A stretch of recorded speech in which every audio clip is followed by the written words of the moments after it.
So Jerry's dead. Yeah. Sad. Sucks. Next. I could tell. Now what are you guys gonna do? I could feel the mourning, the pall of mourning hanging over the whole studio. Hey, it sucks. He did a lot of great things for did. the Bay Area where we live, Yeah. and you know, and he pretty much He was your Made- one-stop ass, or he your pretty much one-stop ass. is responsible for hippies being in every city in the world. Yeah.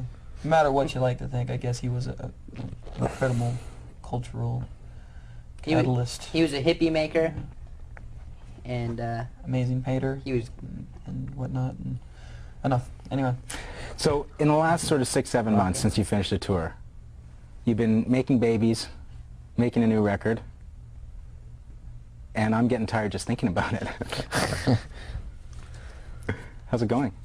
Cool. It's going good. We feel really. We went home and we got back to basics. We were real solidified. Just locked ourselves in a room and played constantly, and the the kids and family aspects couldn't be better. Your life has changed, I guess. All of your lives have changed a couple of times. I mean, once with the record taking off, and then making some serious life decisions. Mm-hmm. Is it playing out in the music? Oh, does it come out in the music? Yeah. Well, not in a direct way. It's just more of sort of an overtone to it, you know. You can sort of tell that there's something there. I write songs I don't really write. Like you talk about like a lot of personal songwriting, I kind of go more to the core of that emotion or feeling that you get from the time, and I don't really talk about, you know, oh, it sucks getting up again in the middle of the night to feed my baby or whatever, you know. It's just, you know, I'm fucking tired. Do you always write from yourself, or do you ever write from characters? Because it's hard to tell sometimes in your songs whether it's you speaking. It's always myself.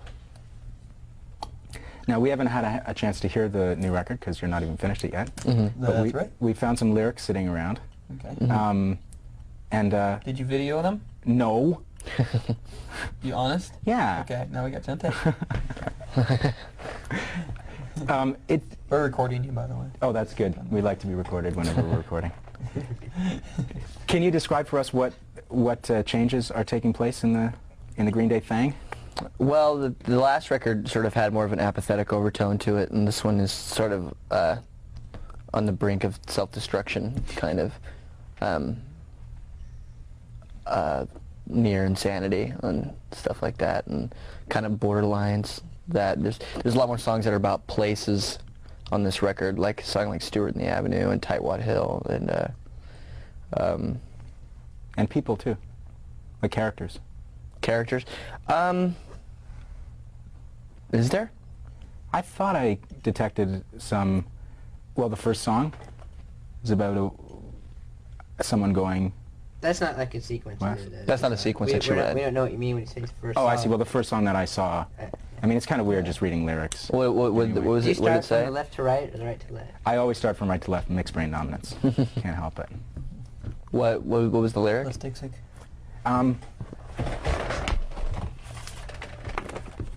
It seemed to be about a young woman going west. Oh yeah, that's about my wife. Ah. Song called Westbound Sign. It's she's from Minneapolis originally, and she moved to California to be with me. So, and it's kind of a relationship that's been ongoing for like the past 5 years.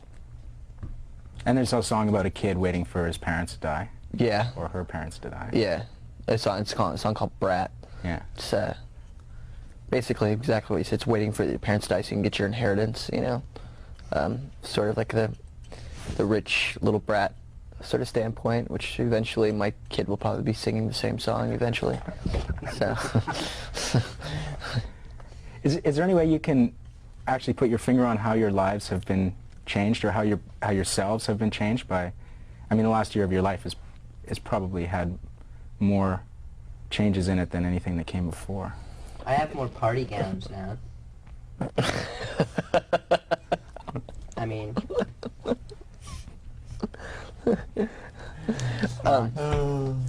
Yeah, well, we kind of have, you know, yeah, I'm just kind of struggling to find just normal people and kind of create a normal atmosphere. And, you know, I'm not like normal in a conservative, like, straight. Okay. Yeah. So how do you define normal? Well, I mean, to sit down and have a real conversation with somebody. Nothing, you know, I'm not in with, you know, meeting people that are famous and getting into them because they're famous. I don't like, I'm not into that. I hate famous people. I hate actors. I hate musicians.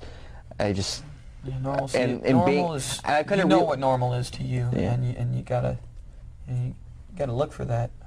I've come to realize just being in Los Angeles how contrived the entire, like the whole environment, the scene, not necessarily the outside people, but the people that are stuck in the like the industry and stuff like that, and how everybody, you know, I don't know, it's just this weird thing. There's always, you know, people are always expecting me to be rude to them. People are always expecting me to, like, take off my pants in front of them, or, you know, they're expecting me to do something, so everyone's always got their guard up against me, you know, and... But you created that. I mean, that's... Surely you have to take responsibility for people seeing you that way. Well, yeah, but, I mean, people don't have to be stupid enough to totally digest all of that, you know? I mean, that's... Don't believe everything you see on TV. Yeah, really, and, you know, and as for a live show, you know, music does things to people.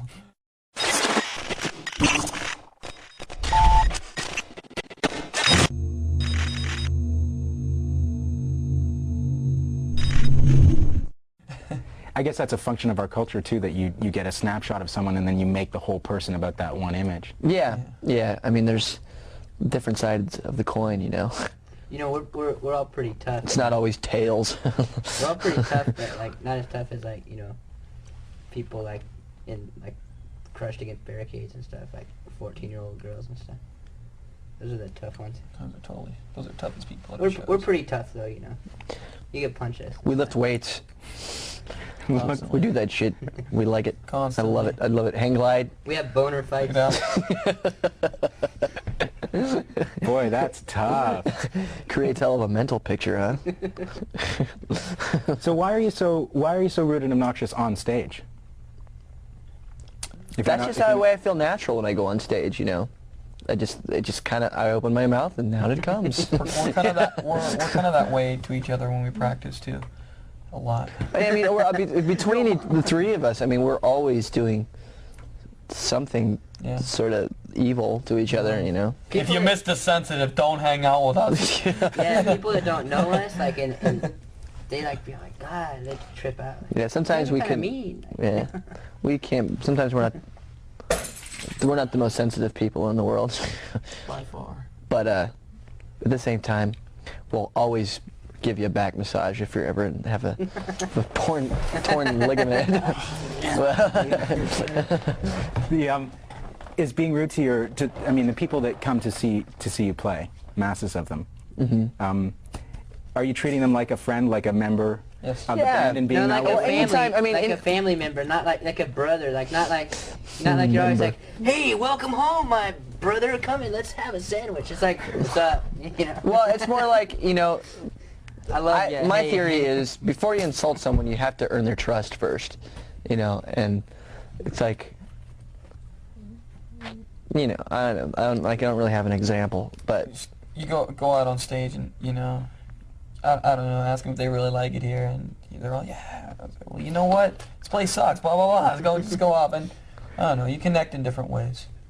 It's different when you're standing there and there are people like if someone is being sort of a moron in the audience, you know, being it's just kind of violent or something, and they have their shirt off and some guy is flexing his muscles and stuff.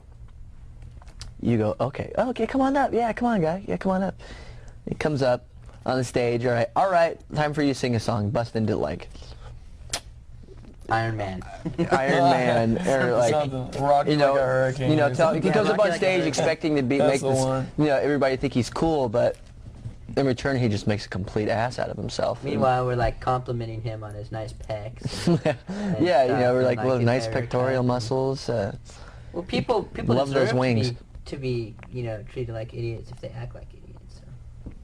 So. It strikes me that you have a toughness and a rudeness and all that stuff, but there's no real macho or like guy thing in it. No. I can't see one. No. Is that something you're actively working against? We're trying to, get little, We're trying to be more like we were macho, saying, you know? Right on. Like I was saying, lifting weights, you Got a know? couple hair machines. I was taking some steroids to try and, No, I'm just kidding. Pump it up. Beef up a little bit. Put on a little extra weight.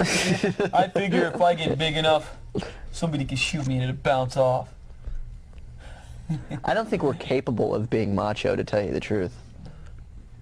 It seems to me that it's something you sort of despise. Yeah, it's pretty disgusting. And is it something that you've lived within the scene that you came from, or is it something that you've seen? Well, okay, I've never been big enough to play on the football team. Now we're getting down to it. Yeah, I've never, it runs deep, way back, Yeah, I mean, I've never been was never the most popular guy in school. I was wasn't a nerd, but I was kind of more like I was invisible. where you come from, when you go to high school in like the 9th grade, they shave your head. It's either that or you get your ass kicked a lot. And so, it's pretty grim. So they're looking like locks. And then you, Jocks. I don't know. There's a respectable macho-ness about somebody if they're not out, flaunting it all the time. They just happen to be a mature man or woman or, whoever, whatever. But, I was thinking about the club where you guys played and saw a lot of shows. It was the same club where Jello Biafra got his head kicked in. That was the sidewalk. He was there at the wrong time. That's not what that place is about at all. Yeah. I mean, it was a real irony that happened there. But those people don't even hang out there. Fucking morons. The people that own People swing by the people that manage Gilman Street, pretty much, for lack of a better word, they those guys got kicked out of town. Those guys no one's ever seen them again. Those guys that beat them up used to squat from like about a block away from where I used to live, and it was just a confrontation, just like any place, but because it was Jello Biafra, it got all this media attention.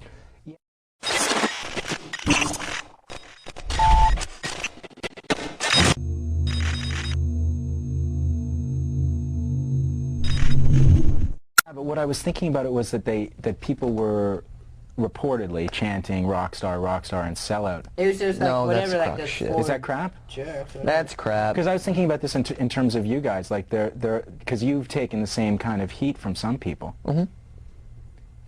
Do you ever worry about that? I don't worry. I don't walk around worrying about getting my ass kicked. Everybody. If some complete genius comes up to me and hassles me over what I've got, what I do with my life and the fact that I make music, and he doesn't want to have an intelligent conversation about it, well, then you just avoid that individual, But the complaint is not about your making music, but about your making money coming out of a punk thing. Hey, everybody's entitled to their own opinion. My opinion is this is what I like to do, and this is what I'm going to continue to do, and if I make money, that's my fucking business. That's right. That's all I've got to say. I'm not going to justify myself. We're not going to justify ourselves. It's not worth justifying. It's a lot better than beating people up. Just Other than breaking people's bones is not cool under any circumstance. I'm sorry. One of the things I did before I came was watched all the tape we have of you guys in the library to get reacquainted. And the Woodstock footage is, I don't know if it was fun for you guys, but it's an extraordinary piece of tape. Like it must have been really wild to be in the middle of that. What are your feelings about it a few months down the line? Have they changed over time from when you got off stage that day?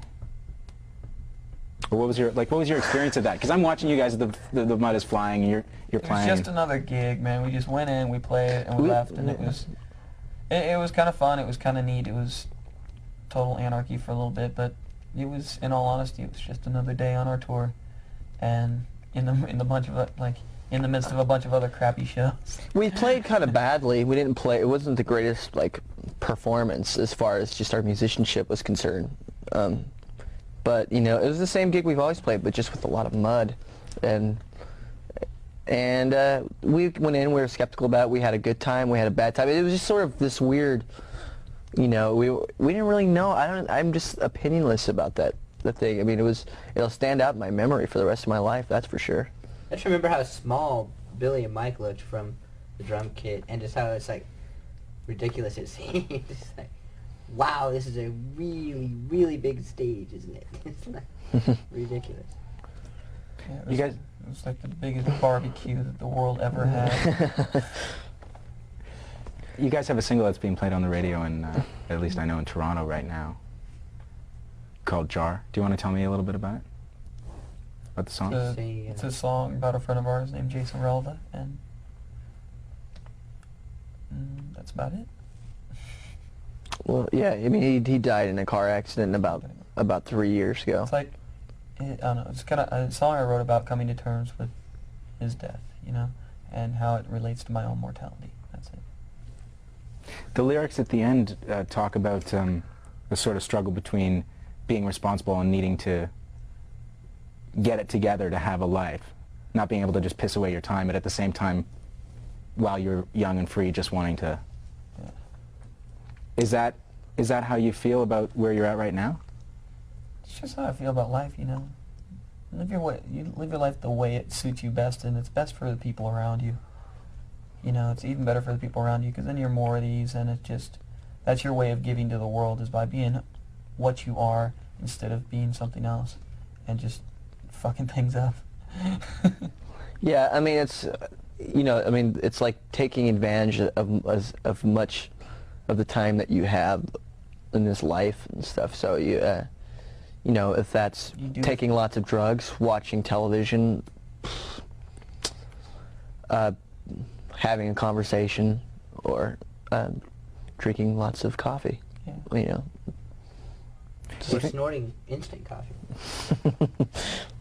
Has the same effect. Sort of talking as if all activities have a total equal value in life. As if there's no ordering of some things might be better to do than others. Yes, if you're being yourself and you're creating happiness through the people around you. You know what I mean? It's kind of like a musician's way of life, you know. We could have made 15 cents and done this the rest of our lives because it's the way of life that makes us happy. Damn, somebody farted. That was me, sorry.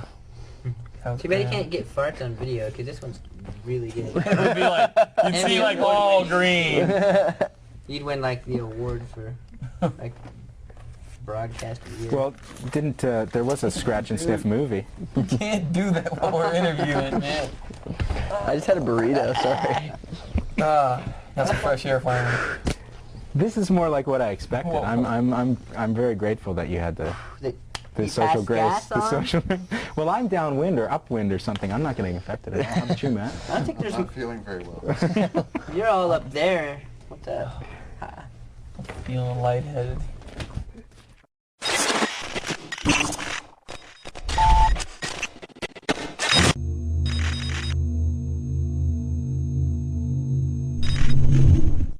Are you going to try to do the same thing you did on your last tour, on your next tour, and keep ticket prices down? I think that's something a lot of people appreciated. Yeah. Can you talk a little bit about what's behind that? Because there's no political reason or anything. People, I mean, other bands can do whatever they want. I have nothing against their ticket prices. This is just what we... At this point, our ticket price. It makes sense to us. Is it for the people who want to see the shows? Or is it just for you? Why would it be for us? I don't know. Okay. So we want to charge low ticket prices so that they're We're not going to make any money. Any money at all. Because like Well, the thing with the show, like I don't want to like get all lame and like talk like money, but like if you charge $1 more per head, you make like a shitload more money, and like the expenses of running a show are like usually almost all of the money that comes in. It's like way over 60% most of the time. So. And That's running stuff cheap. You know, I don't know. how much money does someone need? You know, True. I mean, we've sold a lot of records. millions. Yeah, and we don't need it. I mean, we don't. Certainly don't need Not to try to sound stockpile high and fucking mighty. I don't want gold, to diamonds, sound and holier Ferraris, than you now. know? I don't want to sound holier than now at all. But we don't it's- want to cash in, or it's Yeah. Like, we don't want to go in and say, well, since we're popular, then we think we should charge like $23 It's like, because that way we You know- can, buy new mansions every whatever. Fucking I 5 just, years. And screw that. you know, it's just... For some people, we still have expensive ticket prices. Can you guys give me a quick catalog of the personal injuries sustained by the band in the last tour? A quick count. We're saving that for the book. Mike's busted teeth, Trey's, what'd you when you fell off the motorcycle in Spain? I hurt my knee pretty bad. My Smashed my ankle. tore ligaments in my ankle. I had a motorcycle wreck recently. You had a motorcycle, yeah, you injured your toe not too long ago. Someone broke elbows or arms. Mike had surgery on his Mike elbow. basically is, all the injuries are Mike. Mike is injury man. I don't know about that. Billy ran into a pole, and you ran into a wall. I walked Those were right significant into injuries. a pole when I was in London. They've got these big cement poles. I just walked. I was turning my head. I don't know what I was doing. I think I just had jet lag. Yeah, I was like at this Bad Brain show in England, and this guy had this like huge spliff, like it was like all like tobacco and hash, all That was burning like funny. crazy, and it's Remember like this big huge torch cherry, and like he was holding it up like this, talking to his friend, and like it was a crowded show, and my face just went. Came a big old burn on like, for it. big old like loony side, like big old loony ass. I was loony.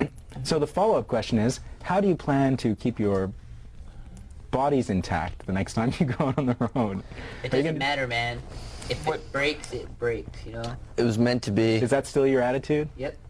If it ain't broken, don't fix it. And if it's broken, well, try and fix it.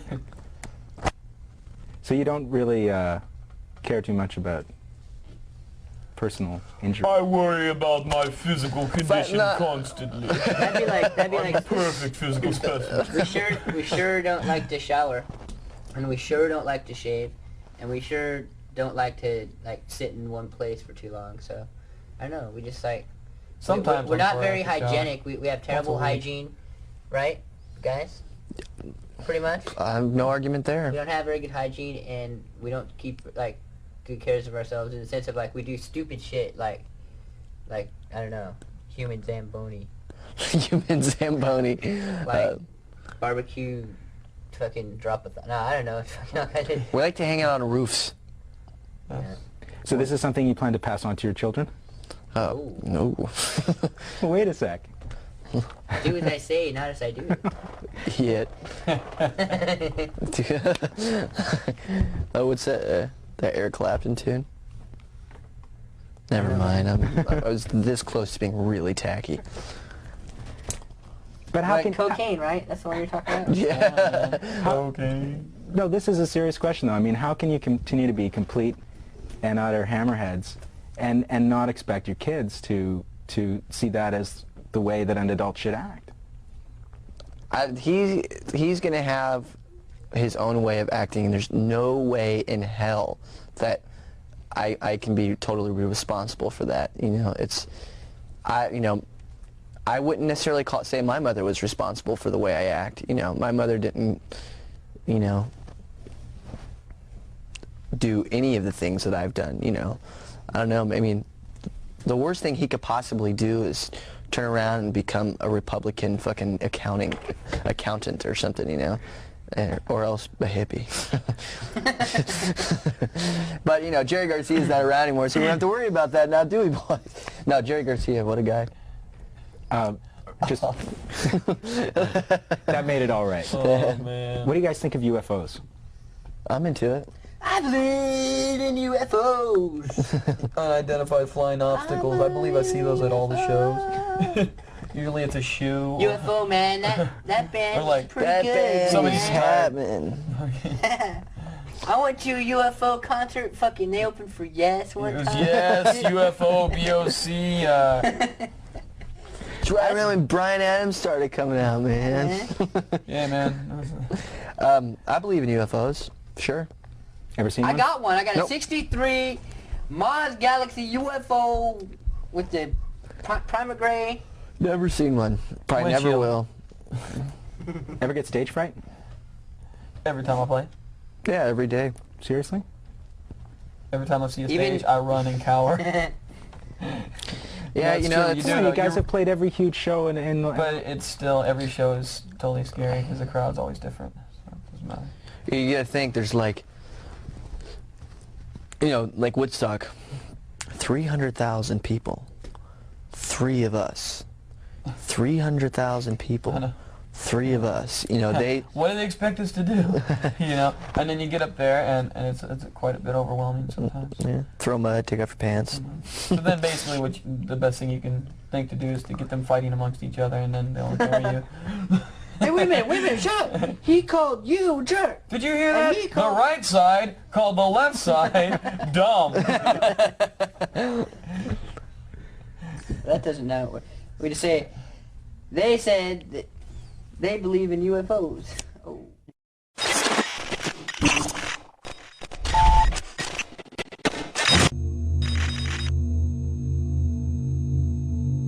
You guys don't have any idea what your single would be, Yeah, or what the first video might be. Geek stink dirt. No, geek stink breath. Can you Can you say that? geek stink breath? Did I do all right? Man. Yeah. Thank you. Okay. That's Some gonna be the people first don't single. You'll be a Yeah. DJ yet, young man! Well, at least I have something to look forward to. One of these days you will jock videos. That's right, one of these It's a days you'll song, spin it's a song videotapes. about speed, the drug. Not the movie. It's a song about Sandra Bullock. She's a tweak, man.